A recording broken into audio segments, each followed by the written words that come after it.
आज चाहिँ म तिम्रो माया भन्दा पनि माया लाग्दो 5 वटा लभ स्टोरी मुभीहरुको लिस्ट लिएर आएको छु। यदि तिमी लभ स्टोरी मुभीहरु मन पराउँछौ भने ट्रस्ट मी तिमीले हेर्नै पर्ने मुभीहरु छ। अति मजा आउने होला। अनि 5 नम्बरमा छ द अदर जोय। यसमा चाहिँ के हुन्छ भनेपछि एउटा केटा हुन्छ, त्यो केटाको चाहिँ गर्लफ्रेन्ड हुन्छ, गर्लफ्रेन्डको नाम चाहिँ जोय हुन्छ अनि अर्को केटी हुन्छ त्यसको नाम पनि जोय हुन्छ। तीन दुईटाको फेस चाहिँ हल्का फुल्का म्याच गर्छ।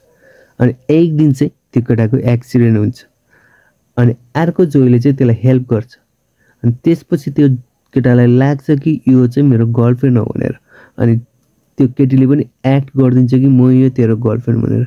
त्यसपछिको जर्नीहरु ओ माय गॉड हेर्दाखेरि लास्टै मजा आउँछ। ट्रस्ट मी दिल खुश हुनेवाला।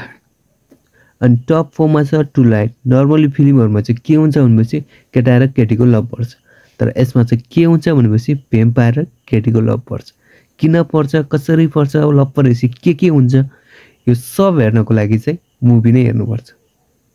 टप 3 मा छ जस्ट फ्रेन्ड। यसमा चाहिँ के हुन्छ भनेपछि एउटा मोटे केटा हुन्छ, त्यसले चाहिँ आफ्नो फ्रेन्डलाई प्रपोज गर्छ अनि त्यसले नो भनेपछि त्यसले त्यो सहर छोडेर जान्छ। अनि 15 वर्षपछि त्यो फेरि फर्केर आउँदाखेरि अरे बाप रे सिक्स प्याक बनाएर आउँछ।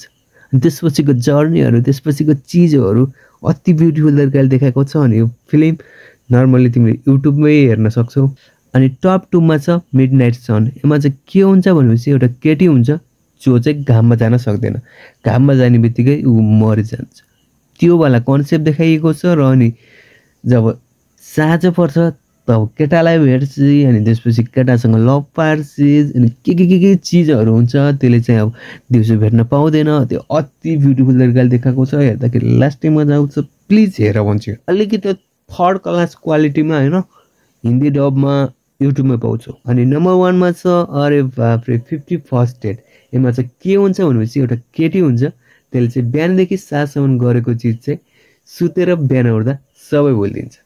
एउटा केटाले चाहिँ त्यसलाई इम्प्रेस गरेर पटाएर दुःख गरेर पटाउँछ अनि मासला के हुन्छ भनेपछि बिहान उठ्दाखेरि त्यसले भुलिदिन्छ। अनि हरेक दिन मेहनत गर्दै पटाउँदै हरेक दिन भुलिँदै त्यस्तो भइरहेको हुन्छ। त्यो सर्कल चल्दै जान्छ।